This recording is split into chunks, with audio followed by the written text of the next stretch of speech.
मैं मेरा जन्म 27 दिसंबर 1935 में गांव मासों में पट्टी मवाल सिंह पौड़ी गढ़वाल उत्तराखंड में हुआ। मैं मेरी प्रारंभिक शिक्षा गांव में हुई। माध्यमिक शिक्षा मेरी पौड़ी मेस्मोर इंटरमीडिएट कॉलेज में हुई और मेरी उच्च शिक्षाएं आगरा यूनिवर्सिटी से हुई है।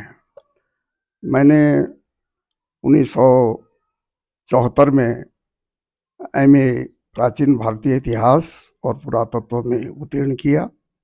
उसमें मेरा प्रथम श्रेणी था और मैं विश्वविद्यालय में उसमें टॉप रहा, प्रथम स्थान रहा। इसके बाद मुझे बड़ा इस विषय में, जिस उत्तराखंड के पुरातत्व और इतिहास में रुचि के कारण मैंने फिर पीएचडी करने की सोची और मैंने गढ़वाल यूनिवर्सिटी से 1979 में वही इतिहास और पुरातत्व में पीएचडी की। मैं मूलतः शिक्षक हूँ और मैंने 40 साल शिक्षक पद पर कार्य किया है और 1995 में मैं सेवानिवृत्त हुआ हूँ। सेवानिवृत्त के बाद मैंने चाहा कि मैं अपने नए मकान, नए निवास पौड़ी में रहूं, परंतु ये भी सोचा कि मेरा जो जन्म स्थान मासों है वो भी आबाद रहना चाहिए।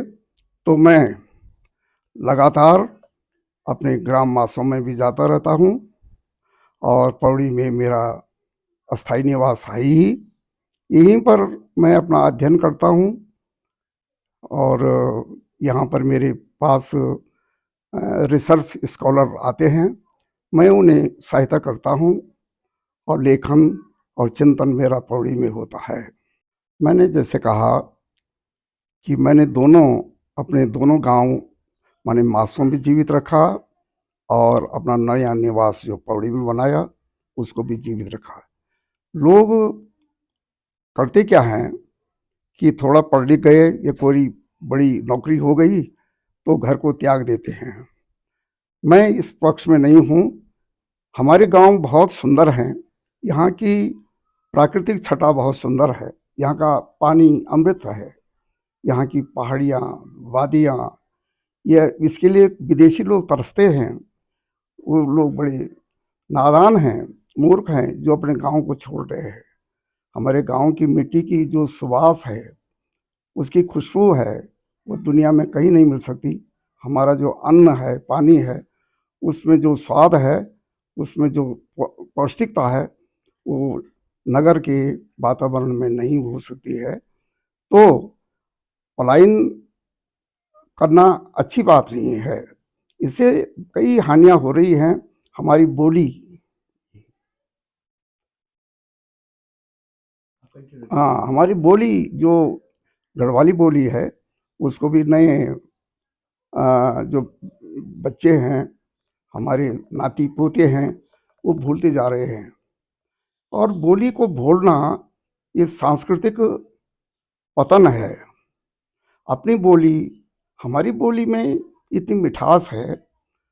मुझे याद है कि वाल्टन ने अपने गजेटियर में लिखा है कि जो गढ़वाली जिस सिंग सॉन्ग वॉइस में, स्वर में बोलते हैं, ठीक वैसी स्वर में हमारे स्कॉटलैंड के लोग बोलते हैं। तो पता चलता है कि दुनिया में कहीं भी पर्वतीय लोग हों, उनकी सिंग सॉन्ग वॉइस जो है, संगीतमय ध्वनि जो है, वो लोगों को आकर्षित करती है। मैं पलायन के बिल्कुल पक्ष में नहीं हूँ। पलायन हमें विनाश की ओर ले जा रहा है और गांव उजड़ते जा रहे हैं। सरकारी प्रयास जो इसके लिए, बड़े कार्यालय खुले हुए हैं, आयोग हैं, इनसे नहीं होगा। जो अशासकीय संस्थाएं और जो सांस्कृतिक संस्थाएं इसमें काम कर रही हैं, वो जन जागृति का काम वो कर सकते हैं। इसमें आयोग का उतना योगदान मेरी समझ से नहीं होगा जितना सांस्कृतिक संस्थाओं का है और स्वयं हमारी समझ का है।